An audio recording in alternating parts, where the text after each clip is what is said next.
মাঝরাতে রানীর কাণ্ড দেখে খুশি হয়ে গেল শুক্লা আর দুর্জয়। সম্পূর্ণ জানতে ভিডিওটিতে একটি লাইক করে প্রথম থেকেই দেখতে থাকো। গল্পের শুরুতেই দেখা যায় দুর্জয় মনে মনে ভাবতে থাকে রানীর কথা, আর এদিকে রানী যে ছদ্মবেশে বাড়িতে চলে এসেছে সেটা তো জেনে গেছে রিতম আর দেবু। কথা বলছিল তখনই চলে আসে পিঙ্কি বৌদি। পিঙ্কি বৌদি এসে বলে, রিতম, শুনলাম নাকি তুমি দেবুর জন্য তোমার ছেলের জন্য একজন আয়া রেখেছ। তা আমাকে বললেই তো পারতে। এখন তো পান্তুয়া অনেক বড় হয়ে গেছে, আর পান্তুয়ার কাজ আমাকেও করতে হয় না, সবটাই মাধুরী করে। আমি না হয় তোমার ছেলেকে দেখে দিতাম। আর এমন কি ব্যাপার, তাই না? রিতম তখন বলে, বড় বৌদি, তুমি তো কোনোদিনও সেভাবে পান্তুয়াকেও দেখাশোনা করনি। দেবুর মতন তুমিও তো ঝোলাবে, তাই না? সেজন্যই বলছিলাম আর কি। দেবুর কথা শুনে তখন পিঙ্কি বৌদি বলে, আচ্ছা দেবু, তুমি আমাকে বলো, আমি কি পারতাম না? দেবু বলে, দেখো বর্দি ভাই, সবাই তো আর সব কাজ পারে না। এই যেমন আমিও এই সব সামলাতে পারি না, কিন্তু শিখছি। তুমিও কি আর পারো? রিতম বলে, আর তাছাড়া এই মেয়েটা খুব ভালোভাবেই আমাদের বাবুর যত্ন করবে, তুমি মিলিয়ে নিও। এর মধ্যে বড় বৌদি আস্তে আস্তে রানীর দিকে এগিয়ে যেতে থাকে আর বলে, তুমি ঘোমটা দিয়ে আছো কেন এইভাবে?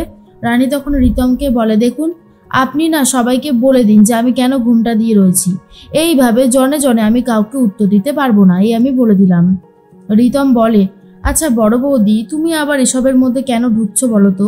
তুমি এসবের মধ্যে ঢুকো না, আমাদের ব্যাপারটা আমাদেরকেই সামলাতে দাও। সব থেকে বড় কথা হচ্ছে, আমরা যখন ডিসিশন নিয়েছি তখন এই ডিসিশন থেকে সরে আসবো না।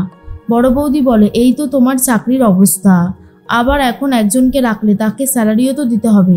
রিতম বলে, জমানো টাকা যেটুকু আছে দিয়ে দেবো, আর ততদিনে দেবু সুস্থ হয়ে উঠবে, আর আমিও একটা ভালো জব পেয়ে যাব, বুঝতে পেরেছো? তখন পিঙ্কি বৌদি বলে, সত্যি আমার আর কিছু বলার নেই, তোমাদের যা ইচ্ছে হয় করো, বেশি করে করো। তবে হ্যাঁ, এই মেয়েটা যদি কোনো বাড়াবাড়ি করেছে না, তাহলে কিন্তু আমি একে থাকতে দেবো না। ভুলে যেও না, এই বাড়িটা আমাদের সবার। এখানে কে থাকবে আর কে থাকবে না, ব্যাপারটা কিন্তু আমাকেই দেখতে হবে, বুঝতে পেরেছো? রিতম তখন বলে, সে আর বুঝতে পারেনি ভেবেছো? সবটাই বুঝতে পেরেছি। তবে ও কোনো অসুবিধা করবে না, তুমি এসব নিয়ে অন্তত ভেবো না, সব ঠিকই থাকবে, আমি তোমাকে কথা দিচ্ছি। বড় বৌদি বলে, তুমি যখন কথা দিয়েছো তখন সেই কথা নিশ্চয়ই রাখবে, আমিও খুব ভালো মতন জানি। রিতম বলে, বড় বৌদি, ওই মেয়েটা খুবই ভালো, ওর যত্ন আত্তি নেওয়ার স্টাইলটাও আমাদের পছন্দ হয়েছে। অন্যদিকে দেখা যায় অনিশা 2 কোটি টাকা ব্রিফকেসে গোছাতে থাকে। তখনই চলে আসে অলোক সেন আর বলে, ম্যাডাম, আমি খবর পেয়ে গেছি যে পিকলু হাওড়ার একটা জায়গা উলুবেরিয়ার কাছেই রয়েছে, যদি বলেন তো আমি ওকে এক্ষুনি শেষ করে দিয়ে আসতে পারি। অনিশা তখন বলে, না না না না না, সেটা করার কোনো দরকারই নেই, একদম সেটা করতে যেও না, কারণ ও তাহলে সোশ্যাল মিডিয়াতে লাইভ করতে থাকবে, আর তখনই সমস্ত সত্যি জেনে যাবে সবাই।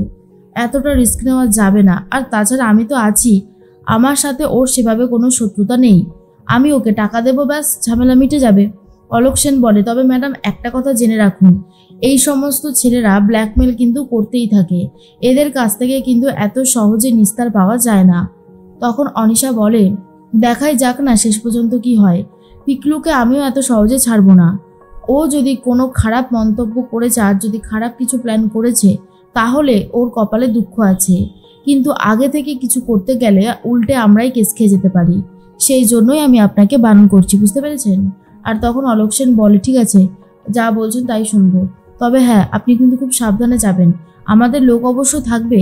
অনিশা বলে, লোক নিয়ে তো আমি যাবই, আর পিকলুর আজকে শেষও দিন হবে, কিন্তু ব্যাপারটা সেটা না, ব্যাপারটা হচ্ছে খুব দায়িত্ব করে, খুব প্ল্যান করে ওকে ধরতে হবে, এছাড়া আর কোনো রাস্তা নেই।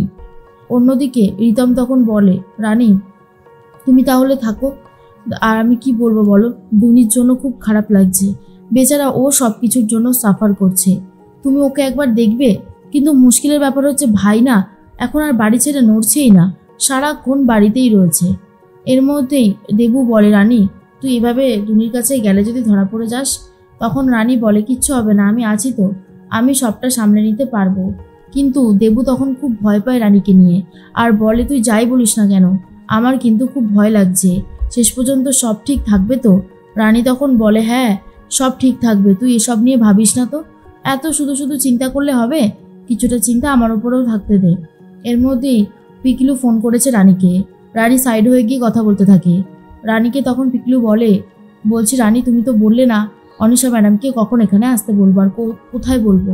তখনই বলে দেয় একটা জঙ্গলের কাছে পুরো বাড়ি আছে, ওখানে আসতে বলে দাও। তখন পিকলু বলে ও নিশ্চয়ই আসছে প্ল্যান করে, তুমি কিছু প্ল্যান করবে না। শোনো আমি বলছিলাম কি, আমার একটা কথা ভিডিও রেকর্ড করে প্রমাণ হিসেবে তোমার কাছে রেখে দাও, যদি কিছু হয়ে যায় আমার তখন তো তুমি কিছুই প্রমাণ করতে পারবে না।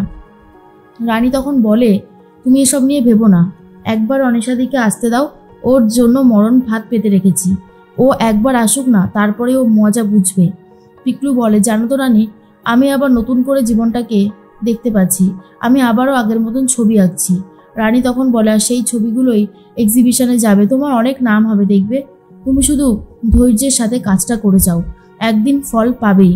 তবে হ্যাঁ, খুব সাবধানে কিন্তু কাজটা করবে, অনিশাদিকে কিন্তু ঠিকঠাকভাবে হ্যান্ডেল করতে না পারলে ও কিন্তু শেষ করে দিয়ে চলে যাবে তোমায়।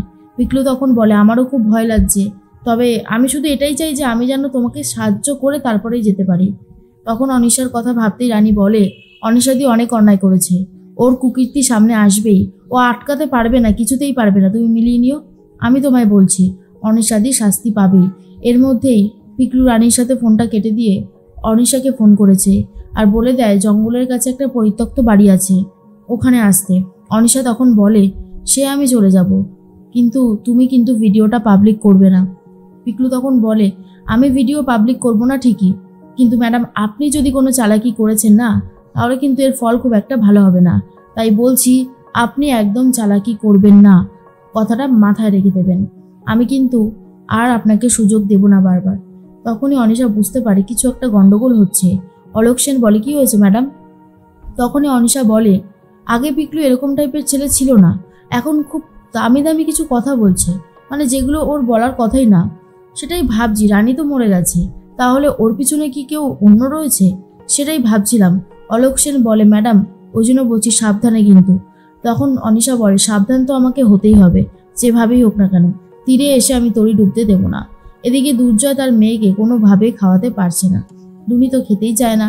তখন দুর্জয় বলে দুরিমা খেয়ে নাও, এরকম বাড়াবাড়ি করতে নেই, কিন্তু দুনি খেতেই চাইছে না, আর তার মধ্যেই খুব কষ্ট পেতে থাকে। রানী সাইড দিয়ে দেখতে থাকে আর বলে সব কিছু তোমার জন্য হয়েছে অনিশাদি, তোমাকে এত সহজে আমি ছেড়ে দেব না।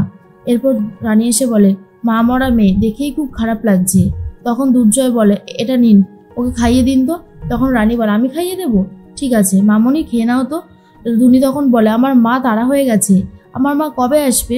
তখনই রানী বলে চলে আসবে তো, তোমার মা চলে আসবে, চলো আমার সাথে ঘরে চলো। এই বলে ঘরে নিয়ে যায়। তারপরেই রানী আর দুনি দুজন মিলে অনেক হইগুলোর মজা করতে থাকে, আর তার মধ্যে দুর্জয় কিন্তু দেখে নিয়েছে আর জেনেও নিয়েছে সবটা। শুক্লা এসে খুঁজতে থাকে রানীকে, মানে শম্পাকে, কিন্তু দেখতে না পেরে ভাবে কোথায় গেল। আর তারপর গিয়ে দেখে দুনি আর রানী দুজন মিলে রীতিমতো খেলাধুলা করছে, যা দেখার পর তো পুরো অবাক হয়ে যায় কিন্তু খুশিও হয়।